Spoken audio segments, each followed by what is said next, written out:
Está con nosotros el diputado Tobías Crespo del Distrito Nacional, circunscripción número 2 de la Fuerza del Pueblo y también miembro del Consejo Nacional de la Magistratura. Bienvenido a este espacio. Gracias, buenos días, Paola. Buenos días, Giselle, Gil. Bienvenido. Y a Cristian, ¿verdad? Nuestro saludo desde aquí allá. ¿Dónde que está? En París. En París, felicitaciones a tu hija Giselle. Y lamentando, ¿verdad?, ese hasta pronto de Paola, que tengo la triste noticia de que terminará su ciclo aquí con esta entrevista. Que te vaya bien en todos tus proyectos. Muchísimas y saludando gracias a todos los que siguen este espacio de Despierta RD. Un día de muchas emociones le tocó a Tobías.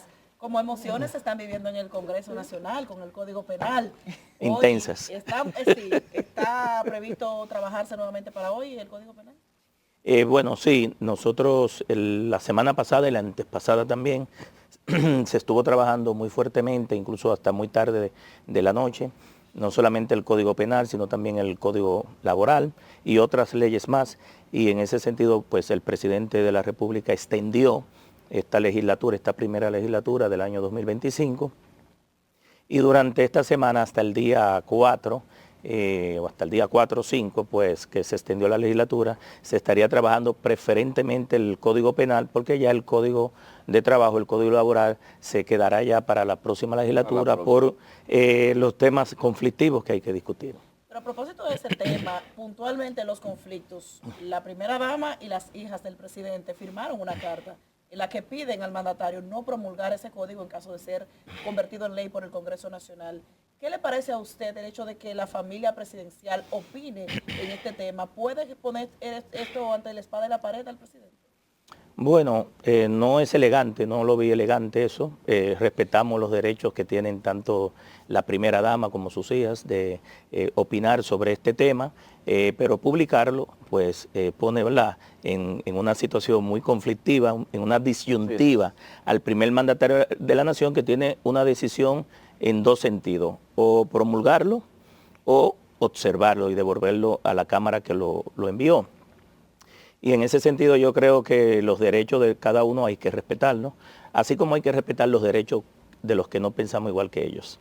El presidente Abinader también ha tenido que tomar diferentes decisiones. Hemos visto cómo ha aclarado el tema del jardín botánico, un tema que usted, claro, correspondiéndole, digamos que a su área, a su demarcación, también ha tomado sobre los hombros. ¿Cuál es su opinión al respecto? ¿Cree usted en lo que dijo el presidente, que fue malinterpretado y que no se va a tomar pues de ahí nada que afecte al jardín, o no? ¿O cree que hay que seguir la lucha?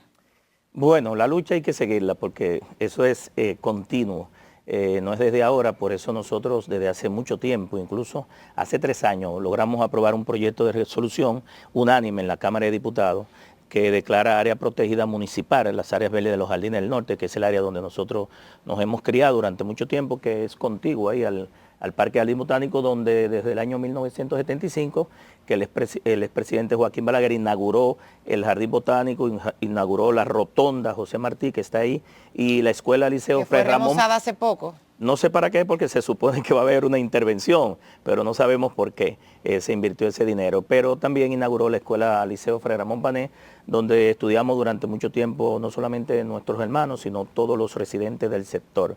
En ese sentido, nosotros entendemos que en el caso del Jardín Botánico, aquí hubo poca información, hubo opacidad, hubo falta de transparencia, no se consultó a la ciudadanía, no se le explicó lo que iba a ocurrir, ni siquiera se le presentó el proyecto, y de un lado y otro creo que mintieron, es decir, alguien mintió, o todos mintieron. Lo digo así porque no es posible que residentes del barrio Cuba, del barrio La Esperanza y del frente al Jardín Botánico, que están de los años 70, lo visite personal del Ministerio de Obras Públicas haciéndole propuestas para declarar de utilidad pública, ¿verdad?, expropiarlo y pagarle las propiedades que ellos tienen según la intervención que se iba a hacer.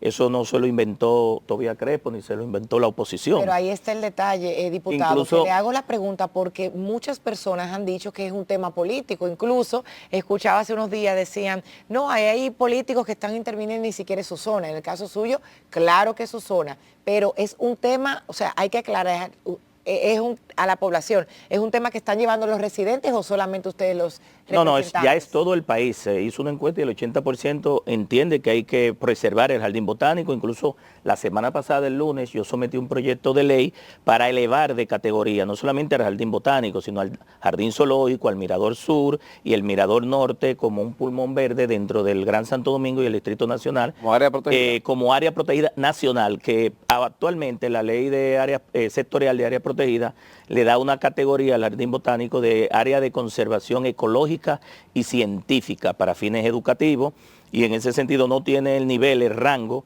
de área protegida nacional. Las categorizaciones que tiene la ley de sectorial de área protegida, luego eso en el artículo 13 de esa ley, en el artículo siguiente, entonces establece un plan de manejo para esos tipos de áreas. En ese sentido, cuando tú lo elevas a área protegida, cualquier intervención que quiera hacerse en el Mirador Sur, en el Mirador Norte, en el jardín botánico, exacto, es una ley orgánica y debe ir al Congreso Nacional. Eso es para blindar, porque ya en la gestión pasada, en el gobierno pasado, se le tomaron 4,000 y pico de metros al jardín botánico. Lo que caminamos ahí, tu suegro camina ahí muy temprano en la mañana, nos encontramos ahí en la parte, él camina en la parte de adentro, nosotros de un club de caminantes le damos la vuelta más amplia, y hay un grupo de personas que le dan todo el borde al jardín botánico, que es alrededor de 8 kilómetros y pico. Vimos cómo en esa intervención del gobierno pasado, lo que finalmente resultó fue un embellecimiento del tapón. Me explico. Se le tomó una parte, se agilizó un poco, y en definitiva se quitó la isleta central. En esa isleta central se tiraba mucha basura, los residentes del sector, ahí ya no se está tirando esa basura, se hizo un doble retorno. ¿Eso lo hizo esta administración? Y luego se hizo un paisajismo en un parquecito que había ahí al frente. Eso logró, como dije, aligerar un poco el entaponamiento, pero nosotros somos de los que entendemos que agregar un carril más en el lado norte de la República de Colombia y un carril más en la parte sur no va a resolver el problema del entaponamiento para nada. Lo único que va es a meter más vehículos en el tapón. ¿Y por qué lo digo? Porque la propuesta que hizo Leonel Fernández, cuando yo salí de tránsito en el 2010, nosotros dejamos los estudios, la planificación, los diseños, los estudios y hasta el presupuesto, lo que no había recursos. Eso era parte del corredor Duarte 2, una solución a desnivel desde la Monumental con República de Colombia, por debajo, la Monumental con Jacobo Masluta, la Monumental con la Pérez Ricard, la Monumental con Próceres, y la Monumental llegando, pasando la Kennedy y llegando hasta la Lincoln, por debajo hacia el centro comercial que está ahí. Esa solución incluso en la propuesta actual representaba alrededor de 17,000 millones de pesos. La que el gobierno está proponiendo, que no es a desnivel, es 10,000, pero tendría que impactar la parte de la acera, pero también impactar los residentes de los sectores que yo dije anteriormente. ¿Qué pasa? Que en diciembre del 2023, mire lo que está ocurriendo aquí.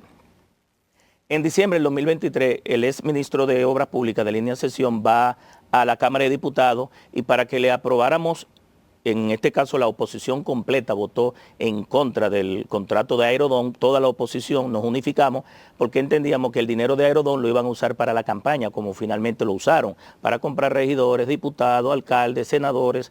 Todavía 2 semanas antes de la campaña se estaban desmontando senadores. El dinero de Aerodón finalmente se usó en la campaña para comprar las elecciones, se gastó el dinero, no hay dinero y están buscando una solución a nivel que es más barata, pero impactaría en el botánico y no resuelve el problema. Sin embargo, la solución a desnivel resolvería el problema. Eso está contando en acta. Del INE dijo, nosotros lo que queremos los cuartos, lo que faltan en los cuartos, eso viene desde el gobierno de Leonel Fernández, están ahí en las actas, pero los diputados del PRM, los congresistas del gobierno, aprobaron Aerodón, a los 10 días le avanzaron la mitad del dinero, fueron a los mercados internacionales y con ese contrato le dieron 775 millones de dólares, que no le tocaba a Luis Abinader, eso era en el 2030, le tocaba a otro gobernante. Él lo cogió por adelantado. Lo cogió por adelantado, lo usó en la campaña. Fueron 3 años más y luego 30 años más. Correcto. Tú hablabas ahorita de la ley de residuos sólidos, sí, y quiero aclararte que más que los aspectos técnicos que tú estabas discutiendo, es una reforma fiscal. La propuesta que mandó en enero el gobierno era para recolectar 25,000 millones de pesos. con esa ley de residuos sólidos. ¿Para qué? Para usarlo también en la campaña del 2028. Sí. No sé si me entienden, aprobaron una ley que modifica el artículo 21 que distribuye los fondos en la alcaldía. Exacto. Y entonces con ese artículo que los alcaldes hagan lo que les dé su gana en febrero del 2028, más los recursos que va a generar, que déjeme decirle, cuando el ministro de Medio Ambiente era director de DOS Sostenible, que es el fideicomiso de residuos sólidos, él pidió para seguir los planes de cierre de los vertederos, de la planta de revalorización, solamente 3.000 millones de pesos adicionales para poder seguir con el plan. Sin embargo, en la propuesta que mandó el gobierno eran 25.000. Sí, eso es parte de la reforma fiscal, que te aumentan el peaje de 60 a 100, te lo ponen de doble vía, y por todos lados el gobierno lo que está buscando es recursos. Exacto, está buscando recursos. ¿La tarifa eléctrica que viene por ahí? Porque sí, viene una reforma también, porque el cambio de ministro implica una reforma, hay que prepararse y apretarse los pantalones, porque el gobierno no tiene dinero. Y todo el dinero de pasar una reforma en esta ocasión. Bueno, todo el dinero que el gobierno ha manejado, más de 40.000 millones de dólares en préstamos, más de 1.5 billones en colocación de bonos soberanos, 2 amnistías fiscales que le representaron 20.000 millones de pesos, lo de Aerodón, 45.000 millones de pesos que le tomaron al sector financiero sin pasar por el Congreso, una triangulación. ¿Dónde está todo ese dinero? En gastos corrientes, en nómina, en abultamiento, entraron 116.000 empleados del PRM a la nómina del 2020 al 2024. Pero también ellos han dicho que han dado 116.000 aumentado, dicho por la tesorería, no lo dice todavía Crespo, vayan a la tesorería. Eso es decir, los que están en nómina móvil, ¿verdad? Contratado y todo lo demás. Pero también se ha ido en lo que tiene que ver, el gobierno ha manejado lo que le llaman pensiones solidarias, que no son pensiones solidarias nada. El director de pensiones dijo que han dado 130.000 pensiones solidarias, que ningún gobierno había dado. ¿Son de las de 7.000 pesos? No, hay de 50.000, 80.000, 150.000, hay de 6.000 para algunas personas vulnerables, pero la de los dirigentes del partido son de mayor nivel. 130.000 pensiones, donde la pensión solidaria es una excepción que le da la ley al presidente de la República. No estamos opuestos a las pensiones, pero eso no es una pensión, eso es darle una botella sin dar un golpe de karate a dirigentes políticos para que pasen al gobierno, porque a los que pasaban al gobierno también le daban 80 pensiones solidarias, a los que en las elecciones pasadas pasaban al gobierno le daban nombramiento y pensiones solidarias. En eso, Gisette, se ha ido el dinero, porque no sea la inversión más baja de los últimos 76 años ha sido la de este gobierno. Pero un gobierno que está 11.76 ha sido la inversión, la más baja de todo. Con respecto al PIB, en este año es 1.7. La construcción, que es la que mueve la economía, ha decrecido 1.8. Es decir que la economía está ralentizada, hay un problema, no hay dinero en la calle y el gobierno tiene una situación que lo dijo el presidente el fin de semana, que no tiene recursos para suplir las necesidades y los requerimientos. ¿Por qué? El Código Laboral, porque se lo gastaron en las elecciones. Código Laboral, ¿qué va a pasar? No, discutirlo y llegar a consenso. El Congreso es una fábrica de consenso. Al final es necesario su modificación, su adecuación y a toda ley, Gilbert. Yo tengo 15 años, yo tengo 15 años en el Congreso. Oye, yo tengo 15 años en el Congreso y a toda ley le llega su timing político. Va a haber un nivel de consenso y de acuerdo, porque en definitiva hay aspectos ahí del Código Laboral que son beneficiosos. Tanto. ¿Ustedes quieren revisar? No, para nosotros desde la Fuerza del Pueblo, la cesantía, tanto el ex vicepresidente de la República y el partido como un todo dio una rueda de prensa diciendo que la cesantía no se toca. Hay un sector que está amenazando con paralizar. Pero eso es lo que ellos quieren. Comercio. Dice que va a paralizar todo. Lo que pasa es que la cesantía allí no estaba en el proyecto que se envió. La cesantía, la discusión se incluyó posteriormente, pero el consenso que se hizo en el CES, ¿verdad? Y con el Poder Ejecutivo, no estaba la cesantía. Ante esa situación, te digo que el código que llegó allá llegó sin cesantía. Se insertó, se discutió y en ese sentido nosotros desde la Fuerza del Pueblo entendemos que la cesantía es un derecho adquirido de cientos de años de los trabajadores y que al final no es un costo, es una reserva para que cuando haya un despido, ¿verdad? El empleador pueda garantizar esos derechos laborales. En ese sentido, yo creo que eso es lo que más ha dividido desde el punto de vista, pero en los otros aspectos no. Hay algunos temas que no podemos dejar a un lado. Usted que está aquí, que es un especialista y experto en transporte, ¿qué opina de estos nuevos proyectos que hay con RD Se Mueve y estos cambios de horario, de que no se doble aquí? ¿Qué opina usted al respecto? Mira, este es un gobierno especial. En el gobierno del PRD nos dejaron que el único logro fue que se doblara a la derecha en rojo. El logro de este gobierno, al no haber inversión, Sí. va a ser que se prohíbe el giro a la izquierda. ¿Y por qué te digo eso, Paola? Porque si no hay inversión, no va a haber solución. No sé si me entiendes. Si ustedes están viendo que este gobierno no está invirtiendo en obras de infraestructura, no va a haber solución, porque con prohibiciones de giro a la izquierda no se resuelven los entaponamientos. ¿Y con los cambios de horario? Se necesita, ni con los cambios de horario. Eso al final este gobierno es un gobierno de likes, un gobierno cosmético, un gobierno de circo, pero de pocas respuestas o ninguna a la solución de los problemas. Y al no haber respuesta, ¿por qué no hay respuesta? Bueno, el gobierno anunció 17 corredores, han entrado 3 y de los 3 Antonio Marte dijo que han fracasado. El propio Antonio Marte, aliado al gobierno, dijo que los corredores han fracasado. Yo lo he dicho del 2020, es decir, que a confesión de parte, relevo de prueba. Faltan 14, pero tienen 5 años en un pedacito de metro, del 9 a los Alcarrizos. Primero, mal planificado, muy improvisado, mal diseñado, peor construido y estéticamente la gente le dice ercáncamo. Ercáncamo. Tiene una estética que si tú lo comparas con Santiago, donde se está construyendo el monorriel, es totalmente diferente. Nosotros fuimos a Santiago, hicimos un descenso, tanto en el monorriel y el teleférico. Esas obras están muy atrasadas. Mira, el también. video de Omar y Leonel, usted no puede irse de aquí sin analizarlo. El Dígame, padre y el ¿qué hijo. usted vio ahí? El video de ayer de los padres. ¿Quién Bueno. será, dice el presidente de la República? ¿Él o el otro? Parece que le gustó. ¿A qué? Allí. A usted. No, ¿a ti te gustó? Mira, te muerte la risa. Los dirigentes nada, eso- matándose por ese tema y el padre y el hijo haciendo TikTok.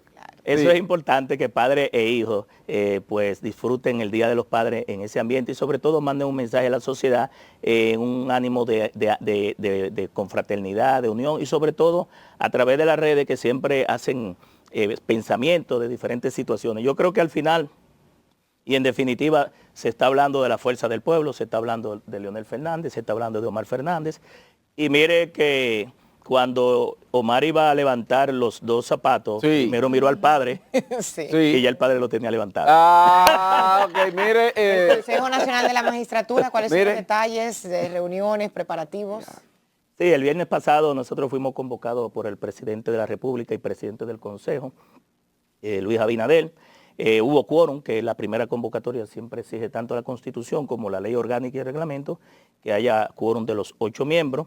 Y lo que se estuvo discutiendo ahí fue una modificación al reglamento de evaluación y de escogencia que se va a presentar a la ciudadanía para hacer en 20 días que la ciudadanía haga sus recomendaciones y posteriormente a eso pues trabajar todo lo que es el cronograma de aquí hasta el mes de octubre posiblemente, de lo que es la evaluación primero de los jueces que ya se le venció su plazo, luego de si ocurren vacantes más las vacantes que ya están, porque hubo un juez que dejó una vacante, hay otro que dijo a través de una comunicación que no le interesa seguir, ya hay 2 vacantes, entonces se procedería a la escogencia de esos 2 restantes, más las vacantes que se puedan producir de la selección y escogencia de los primeros 3. Y finalmente, posteriormente a eso, en otra ronda, escoger a los 5 miembros del Tribunal Superior Electoral, que en este mes de julio, a final, el 31, el jueves, se le vence también su plazo. Ok. Bueno, pues muchísimas gracias por darnos esta entrevista con tantos temas interesantes y a todos ustedes Gracias. permanezcan en sintonía con este canal de Telecentro, el Canal 13. Mañana será un nuevo día, les deseamos todo lo mejor hoy.